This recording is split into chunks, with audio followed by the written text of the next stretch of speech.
Lakshmipura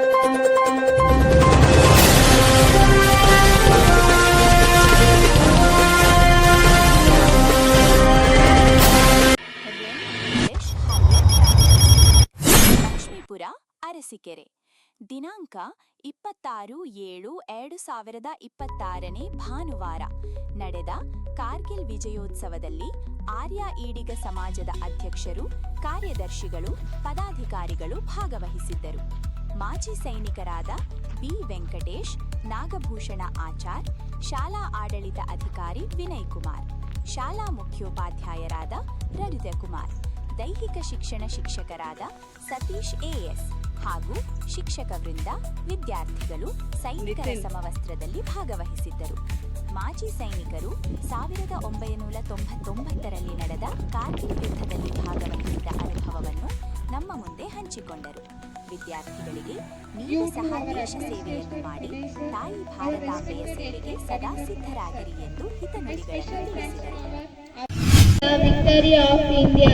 India won the Kargil war in 1999. This war was fought against Pakistan. Our brave soldiers sacrificed their lives. We are proud of our soldiers. Thank you. I am from 6th standard. Today on the 26th of July, we gather here to celebrate a very important day in our country's history. The Kargil Vijay was July 26 in the 1999 Kargil. For students, this day is a profound reminder that freedom is earned through endless sacrifice. It teaches resilience, unity and enduring value of serving one's nation. Soldier is not just a person, one is our pride, army is our glory, honor be unto him. Thank you.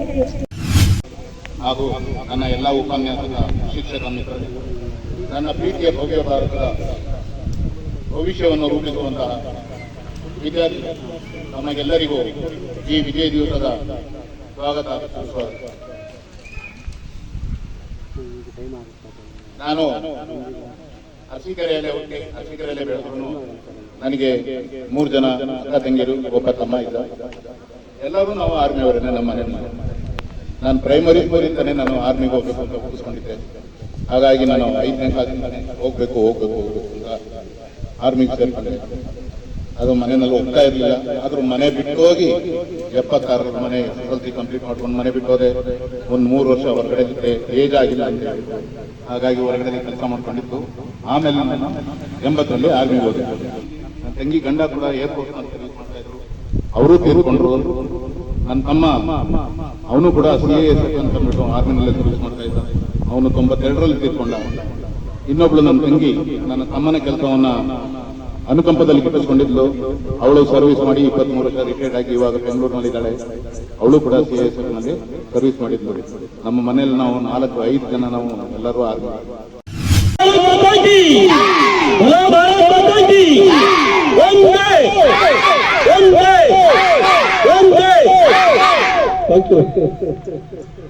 ವೇದಿಕೆ ಮೇಲೆ ಉಪಸ್ಥಿತಿರುವಂತಹ ನಮ್ಮ ಶಾಲೆ ಆಡಳಿತಾಧಿಕಾರಿಗಳಾದಂತಹ Vinod sir ಅವರ ಹಾಗೂ Nagabhushan sir ಅವರ ಹಾಗೂ Venkatesha sir ಅವರ ಹಾಗೂ ನಮ್ಮ ಶಾಲಾ ಮುಖ್ಯೋಪಾಧ್ಯಾಯರಾದಂತಹ ರವೀಂದ್ರ ಸರ್ ಅವರ.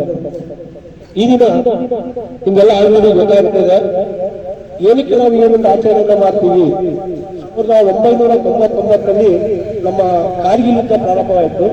ಅವರು ವಿಚಾರವನ್ನು ತಿಳಿಸ್ಬೇಕಾದ್ರೆ ಇತಿಹಾಸವನ್ನು ಓದ್ಬೇಕಾದ್ರೆ ಸರ್ದು ಅವರು ಕಾರ್ಗಿಲ್ ಯುದ್ಧದಲ್ಲಿ ಭಾಗವಹಿಸಿದ್ರು. ಅವರು ನಮ್ಮ ಅನಿಸಿಕೆಗಳನ್ನ ನಿಮ್ಮ ಮುಂದೆ ಹಂಚ್ಕೊಂಡಿದ್ದಾರೆ.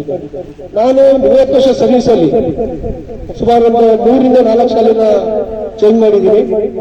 ಬಟ್ ಆ ಶಾಲೆಯಲ್ಲಿ ಈ ತರ ಒಂದು ಕಾರ್ಗಿಲ್ ಬಗ್ಗೆ ಮತ್ತು ಮಿಲಿಟರಿ ಯೋಧರ ಬಗ್ಗೆ ಕರೆದು ಗೌರವವನ್ನು ಕೊಡ್ತಿರೋದು ಪ್ರಪ್ರಥಮವಾಗಿ ನಾನು ನೋಡ್ತಿರೋದು ಇದೆ ನಮ್ಮ ರನ್ ಶಾಲೆ.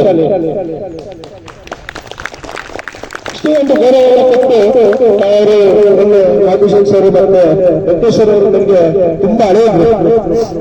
ನಮ್ಮ ಸ್ನೇಹಿತರಾದ ಅಣ್ಣವರು ನಾಗಭೂಷಣ್ ಸರ್ ಅವರು ಹಾಗೂ ವೆಂಕಟೇಶ್ವರ ಅವರನ್ನ ನಾವು ಅದೇ ಏರಿಯಾದಲ್ಲಿದ್ದು ತುಂಬಾ ವರ್ಷದಿಂದ ಅವರ ಸಲಹೆಯನ್ನು ನಾವು ಪಡೆದಿದ್ದೀವಿ. ಕೆಲವು ಸಲ ಅವರೆಲ್ಲ ಮೀಟ್ ಮಾಡಿ ಅವರು ನೋಡಿದ್ರೆ ತುಂಬಾ ಖುಷಿದೆ, ಸಂತೋಷ ಆಯ್ತು. ಅದೇ ರೀತಿ ಈ ಒಂದು 26ನೇ ತಾರೀಕು ನಾವು ಆಚರಣೆ ಮಾಡಬೇಕಾಯ್ತು ನಾಳೆ.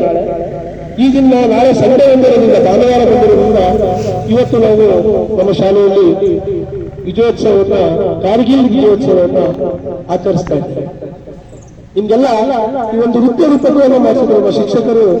ಎರಡು ಸತತ ಒಂದು ಆಲಿಂದ ಪ್ರಯತ್ನ ಪಟ್ಟು ಎಲ್ಲಾ ಶಿಕ್ಷಕರು ಸಹ ಒಂದು ಸಹಕಾರ ನೀಡಿ ಒಂದು ಕಾರ್ಯಕ್ರಮ ಯಶಸ್ವಿಯಾಗುತ್ತಂತ ಒಂದು ನೃತ್ಯ ರೂಪಕವನ್ನು ಮಾಡಿದ್ರು. ಆ ನೃತ್ಯ ರೂಪಕದಲ್ಲಿ ನಿಮ್ಗೆ ತುಂಬಾ ಅರ್ಥ ಆಗಿದೆ ಅಂತ ಅನಿಸುತ್ತೆ. ಯಾಕೆ ಅಂತಂದ್ರೆ ಆ ನೃತ್ಯ ರೂಪಕದಲ್ಲಿ ಒಬ್ಬ ಸ್ನೇಹಿತ ಓದಿ ಇಲ್ಲೇ ಬೆಳೆದು ತಂದೆ ತಾಯಿ ತಮ್ಮ ಅಣ್ಣ ಅಕ್ಕ ಅವರೆಲ್ಲ ಬೆಳೆದು ನಮ್ಮ ದೇಶದ ಸೇವೆಗಾಗಿ ಅವರು ಬೇರೆ ದೇಶಕ್ಕೆ ನಮ್ಮ ದೇಶದ ಗಡಿಯನ್ನ ಕಾದು ಇವತ್ತು ಮಿಲಿಟರಿ ಬೇಸ್ ಮಾಡ್ತಿದ್ರೆ ಯಾವಾಗಲೂ ತಂದೆ ತಾಯಿ ಎದುರಿತಾರೆ. ನನ್ನ ಮಗ ಮಿಲಿಟರಿಯಲ್ಲಿ ಅಲ್ಲಿದ್ದಾರೆ, ಅವರು ಈ ಮಕ್ಕಳು ಎಲ್ಲರೂ ಮಾಡಬೇಕು. ಉದಾಹರಣೆಗೆ ನಮ್ಮ ನಾಗಭೂಷಣ್ ಸರ್ ಇಬ್ಬರು ಹೆಣ್ಮಕ್ಳು, ಅವರು ನಮ್ಮ ದೇಶಕ್ಕಾಗಿ ಸೇವೆಯನ್ನು ಸಲ್ಲಿಸಿದ್ದಾರೆ. ಅವರು ನಮ್ಮ ಅವಿಶ್ವಾಸ, ಭಾರತ ಮಾತೆಯ ಒಂದು ಆಶೀರ್ವಾದ ಇಂದು ನಮ್ಮ ಮುಂದೆ ನಿಂತಿದ್ದಾರೆ. ಅದೇ ರೀತಿ ಸುಮಾರು ಜನ ಒಂದು ಕಾರ್ಗಿಲ್ ಯುದ್ಧದಲ್ಲಿ ಮೃತರಾಗಿದ್ದಾರೆ, ನಿಮಗೆಲ್ಲ ಗೊತ್ತಿದೆ. ಆದ್ರೆ ಅವರು ಒಂದು ಆಟದಲ್ಲಿ ಭಾಗವಹಿಸಿ ಗೆದ್ದು ನಮ್ಮಲ್ಲಿ ಮುಂದೆ ನಿಂತಿದ್ದಾರೆ. ವೆಂಕಟೇಶ್ವರ ಅವರು ಅಂದ್ರೆ ನಮಗೆಲ್ಲ ಅದೊಂದು ನಮ್ಮ ಕರ್ನಾಟಕದ ಶುದ್ಧತೆಯ ಇವತ್ತು ನಮ್ಮ ಮುಂದಿದ್ದಾರೆ ಅವರು. ಯಾಕೆಂದ್ರೆ ಅವ್ರನ್ನ ಕರೆಸಿ ಇದು ಮಾಡ್ತಿದ್ದೀನಿ ಅಂದ್ರೆ ನಮ್ಗೆ ಸಹ ತುಂಬಾ ಸಂತೋಷ ಆಗುತ್ತೆ. ಯಾಕೆ ನೀವು ನಿತ್ಯ ನೋಡಿದ್ದೀರಾ ಏನ್ ವಿಷಯ ನಿಂತಿದ್ರೆ, ಒಬ್ಬ ಮಗ ನಮ್ಮ ದೇಶದ ಸೇವೆಗಾಗಿ ಅಲ್ಲಿ ಹೋಗಿ ಹೊರಗಡೆ ಹೋಗಿ ಮೃತರಾಗಿರ್ತಾರೆ. ಅವರ ತಂದೆ ತಾಯಿಗಳು, ಅವರ ಹೆಂಡತಿ ಮಕ್ಕಳು ಎಲ್ಲ ಎಷ್ಟು ದುಃಖ ಪಡ್ತಾರೆ. ನನ್ನ ವಿಷಯ ನಿಮಗೆ ತಿಳಿದಿದೆ. ಅದು ದುಃಖ ಪಡೋದು ಇವತ್ತಿಗೆಲ್ಲ ಇವತ್ತು ನಿಂತಿದ್ದೀರಾ, ನಾವು ಮಾತಾಡ್ತಾ ಇದೀವಿ, ನಾವು ನಿಂತಿದ್ದೀವಿ ಸ್ಥಾನದಲ್ಲಿಂದ ಈ ಕೆಲ ಕಾರಣ ನಮ್ಮ ಮಿಲಿಟರಿ ಸೋಲ್ಜರ್. ಇವರಿಂದ ಇವತ್ತು ನಾವು ನಮ್ಮ ದೇಶದಲ್ಲಿ ವಿಜಯಾಗಿ ನಾವು ನಿಂತಿದ್ದೀವಿ, ಇವತ್ತು ಮಾತಾಡ್ತಾ ಇದೀವಿ, ನಿಂತಿದ್ದೀವಿ, ನಾವು ಶಾಲೆ ಹೋಗ್ತಾ ಮಾಡಿದೀವಿ, ಒಂದು ಸುಸಂಸ್ಕೃತವಾಗಿ ನಾವು ನಡೀತಾ ಇದೀವಿ ಅಂದ್ರೆ ಅದಕ್ಕೆಲ್ಲ ಕಾರಣ ಮಿಲಿಟರಿ ಅವರು. ಇವತ್ತು ಮಾಡಿಲ್ಲ ಶಿಸ್ತಿನ ಸಿಪಾಯಿ ಅಂದ್ರೆ ಮೊದಲು ಯಾರಿಸ್ತು ಬರೋದು, ಯಾರು ಬರ್ತೇವೆ ಶಿಸ್ತಿನ ಸಿಪಾಯಿ ಅಂತ ಯಾರಿಗೆ ಹೆಸರಿರ್ತೀವಿ ನಾವು, ಸೋಲ್ಜರ್ ಮಿಲಿಟರಿ ಅವರಿಗೆ ಅಲ್ವಾ. ಅದರಿಂದ ನಾವು ತಂದೆ ತಾಯಿಗಳಿಗೆ ಎಷ್ಟು ಗೌರವ ಕೊಡ್ತೀವಿ ಹಾಗೂ ಗುರುಗಳಿಗೆ ಎಷ್ಟು ಗೌರವ ಕೊಡ್ತೀವಿ, ಅಷ್ಟೇ ಸಹ ನಮ್ಮ ದೇಶಕ್ಕಾಗಿ ಸೇವೆ ಸಲ್ಲಿಸಿರುವಂತ ಮಿಲಿಟರಿ ಆರ್ಮೀಸ್ ಅವ್ರಿಗೂ ಸಹ ನಾವು ಅಷ್ಟೇ ಒಂದು ಗೌರವವನ್ನು ಕೊಡಬೇಕು ಅಂತ ಕೇಳ್ಕೊಂತ ಈ ಸಂದರ್ಭದಲ್ಲಿ ನನಗೆ ಮಾತಾಡಲು ಅವಕಾಶ ಮಾಡಿಕೊಟ್ಟು ತಮ್ಮೆಲ್ಲರಿಗೂ ವಂದಿಸುತ್ತಾ ನನ್ನ ಭಾಷಣವನ್ನು ಮುಗಿಸ್ತಾ ಇದ್ದೇನೆ. ಜೈ ಹಿಂದ್, ಜೈ Karnataka. Dear students, finally a heartfelt thanks for all of you. Jai Hind, Jai Karnataka. Sir ಅವರೇ ಹಾಗೂ ನಮ್ಮ ಸಿಬ್ಬಂದಿ ವರ್ಗದವರೇ, ಇಂದು 26ನೇ ಕಾರ್ಗಿಲ್ ವಿಜಯೋತ್ಸವ ದಿನವನ್ನ ಎಲ್ಲ ಕಡೆನೂ ಆಚರಣೆ ಮಾಡ್ತಿದ್ದೇವೆ. ನೋಡಿ, ದೇಶವೆಂಬ ಅರಗಿನ ಮನೆಯನ್ನ ಕಾಪಾಡುವ ಶಕ್ತಿ ತುಂಬಿರುವ ಅಪ್ರತಿಮ ಅರಸರೇ ನಮ್ಮ ಭಾರತೀಯ ವೀರ ಯೋಧರು. ನಾಡಿನೆಲ್ಲ ಗಡಿಗಳಲ್ಲಿ, ಬಾನಿನಲ್ಲಿ, ಕಡಲಿನಲ್ಲಿ ನಮ್ಮ ಯೋಧರೆತ್ತಿ ಹಿಡಿದ ನಮ್ಮ ಧ್ವಜದ ನೆರಳಿನಲ್ಲಿ, ಒಂದೇ ನೆಲದ ತೊಟ್ಟಿಲಲ್ಲಿ ಬೆಳೆದು ನಿಂತ ಕೊರಳಿನಲ್ಲಿ, ನಮ್ಮ ಯುಗದ ದನಿಗಳಾಗಿ ಮೂಡಿದೆಲ್ಲ ಹಾಡಿನಲ್ಲಿ, ಭಾಷೆ ಬೇರೆ ಭಾವ ಒಂದು, ನಾವು ಭಾರತೀಯರು. ನೋಡಿ, ಭಾಷೆ ಬೇರೆ ಇರ್ಬೋದು, ಆದ್ರೆ ನಾವೆಲ್ಲ ಭಾರತೀಯರು. ನಮ್ಮ ಭಾರತದಲ್ಲಿ ಹಲವಾರು ಭಾಷೆಗಳಿದೆ. ಆ ಭಾಷೆ ಬೇರೆ ಇದ್ರೂ ಕೂಡ ನಾವೆಲ್ಲ ಒಂದೇ, ನಾವೆಲ್ಲ ಭಾರತೀಯರು ಎಂಬ ಭಾವನೆಯನ್ನ ಇಟ್ಟು ನಮ್ಮ ವೀರ ಯೋಧರು ನಮ್ಮ ದೇಶದ ಗಡಿಗಳನ್ನ ಕಾಯ್ತಾ ಇದ್ದಾರೆ. ಹಾಗೆಯೇ ಈಗ ಕಾರ್ಗಿಲ್ ವಿಜಯ ದಿವಸ ಈಗಾಗಲೇ 1999 ಜುಲೈ 26ರಂದು ನಡೆದಂತಹ ಒಂದು ಕರಾಳ ಘಟನೆ ನಿಮಗೆಲ್ಲ ಗೊತ್ತಿದೆ. ಇದೆಲ್ಲ ಭಾರತೀಯರಿಗೆ ಒಂದು ಹೆಮ್ಮೆಯ ಪ್ರತೀಕವಾದಂತಹ ಒಂದು ದಿನ ಆಗಿದೆ. ಇಲ್ಲಿ ಒಂದು ಕಡೆ ವಿಜಯೋತ್ಸವ, ಮತ್ತೊಂದು ಕಡೆ ತ್ಯಾಗ ಬಲಿದಾನಗಳನ್ನ ನೆನೆಸ್ಕೊಂಡ್ರೆ ನಮ್ಮ ಮೈ ಜುಮ್ಮೆನಿಸ್ತದೆ. ಸುಮಾರು 500ಕ್ಕಿಂತಲೂ ಹೆಚ್ಚು ವೀರ ಯೋಧರು ನಮ್ಮ ಗಡಿಯನ್ನ ಕಾಯ್ತಕ್ಕಂಥ ಸಂದರ್ಭದಲ್ಲಿ ಹೋರಾಟವನ್ನ ಮಾಡಿ ಅವರು ಮಡಿದು ತಮ್ಮ ಪ್ರಾಣವನ್ನ ತ್ಯಾಗ ಮಾಡಿ ಹಾಗೆ ನಮ್ಮ ದೇಶದ ರಕ್ಷಣೆಗಾಗಿ ಇಡೀ ಸರ್ವಸ್ವವನ್ನು ಕೂಡ ಮರೆತು ಇಡೀ ಕುಟುಂಬವನ್ನ ಮರೆತು ನಿಸ್ವಾರ್ಥದಿಂದ ಸೇವೆಯನ್ನ ಸಲ್ಲಿಸತಕ್ಕಂಥ ವೀರ ಯೋಧರಿಗೆ ಮತ್ತೊಮ್ಮೆ ನಮ್ಮ ಅಭಿನಂದನೆಗಳನ್ನ ಹೇಳಬೇಕಾಗಿದೆ. ಹಾಗೆಯೇ ಈ ದಿನ ಏನಪ್ಪಾ ಅಂದ್ರೆ ದೇಶಭಕ್ತಿ, ತ್ಯಾಗ ಹಾಗೂ ಸೈನಿಕರಿಗೆ, ವೀರ ಯೋಧರಿಗೆ ನಾವು ಕೊಡ್ತಕ್ಕಂಥ ಗೌರವ ಇಂದು ಸಲ್ಲಿಸತಕ್ಕಂಥದ್ದು ನಮ್ಮ ಕರ್ತವ್ಯ ಆಗಿದೆ. ಈಗಾಗಲೇ ನಾವು ನೋಡಿ ದೇಶಭಕ್ತಿ ಹಾಗೂ ತ್ಯಾಗ, ಶೌರ್ಯ ಮತ್ತು ಏಕತೆಯ ಸಂಕೇತ ದಿನ ಇದಾಗಿದೆ. ವೀರ ಯೋಧರ ಸೇವೆ ಮತ್ತು ಬಲಿದಾನಕ್ಕೆ ನಾವು ಹಾಗೂ ಕೃತಜ್ಞತೆಯನ್ನ ಸಲ್ಲಿಸತಕ್ಕಂಥದ್ದು ನಮ್ಮೆಲ್ಲರ ಕರ್ತವ್ಯ ಆಗಿದೆ. ಜಮ್ಮು ಮತ್ತು ಕಾಶ್ಮೀರದ ಕಾರ್ಗಿಲ್ನಲ್ಲಿ ನಡೆದಂತಹ 60 ದಿನಗಳ ಈ ಯುದ್ಧದಲ್ಲಿ ಸುಮಾರು 30ಕ್ಕೂ ಹೆಚ್ಚು ವೀರ ಯೋಧರು ತಮ್ಮ ಪ್ರಾಣತ್ಯಾಗವನ್ನ ಮಾಡಿದ್ದಾರೆ. ಹಾಗೆಯೇ ದೇಶದ ಗಡಿಗಳನ್ನ ಕಾಯ್ತಕ್ಕಂಥ ನಮ್ಮ ವೀರ ಯೋಧರ ನಿಸ್ವಾರ್ಥ ಸೇವೆಗೆ ನಾವು ಸದಾ ಚಿರಋಣಿಯಾಗಿರಬೇಕಾಗ್ತದೆ. ವಿದ್ಯಾರ್ಥಿಗಳಾದಂತಹ ನೀವು ಕೂಡ ನೋಡಿ, ದೇಶ ಸೇವೆ ಮಾಡ್ತಕ್ಕಂಥದ್ದು ಮತ್ತೆ ಸಿಗ್ತಕ್ಕಂಥ ಅವಕಾಶ ಬಹಳ ಕಡಿಮೆ ಇದೆ. ಸಿಕ್ಕಿರ್ತಕ್ಕಂಥ ಅವಕಾಶವನ್ನ ನಾವೆಲ್ಲರೂ ಕೂಡ ಬಳಸ್ಕೊಳ್ಳಿ.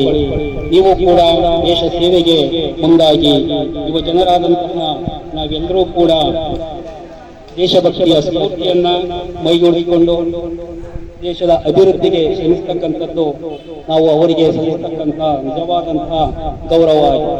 ಒಬ್ಬ ವೀರ ಯೋಧ ಹೇಳ್ತಾರೆ, ಏ ನನ್ನ ಜಲ, ಏ ನನ್ನ ನೆಲ, ನನ್ನಮ್ಮ ನೀ ಎಂದಿಗೂ ನಗುತ್ತಿರು, ನೀ ನನ್ನ ಕುರಿತು ನೀ ಕ್ಷಣ ಚಿಂತಿಸಬೇಡ, ವಾಪಸ್ ಬಂದೇ ಬರ್ತೀನಿ.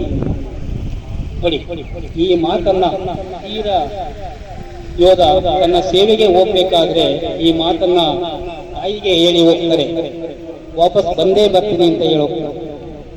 ಆದ್ರೆ ಅಲ್ಲಿನ ಕರಾಳ ಸ್ಥಿತಿಗಳು, ಅಲ್ಲಿನ ತ್ಯಾಗ ಬಲಿದಾನಗಳು ಎಲ್ಲವನ್ನೂ ಕೂಡ ಅವರು ಹಿಮ್ಮೆಟ್ಟಿ, ಚಳಿ, ಬಿಸಿಲು, ಮಳೆ, ಗಾಳಿ ಎನ್ನದೆ ಎಲ್ಲದನ್ನು ಮೆಟ್ಟಿ ನಿಂತು ನಮ್ಮ ದೇಶ ಸೇವೆಯನ್ನ ಸಲ್ಲಿಸತಕ್ಕಂಥ ವೀರ ಯೋಧರಿಗೆ ಮತ್ತೊಮ್ಮೆ ನಾನು ನಮನಗಳನ್ನ ಸಲ್ಲಿಸುತ್ತಾ ನನ್ನ 2 ಮಾತುಗಳನ್ನ ಮುಗಿಸ್ತಾ ಇದ್ದೇನೆ. ಜೈ ಹಿಂದ್, ಜೈ ಕರ್ನಾಟಕ.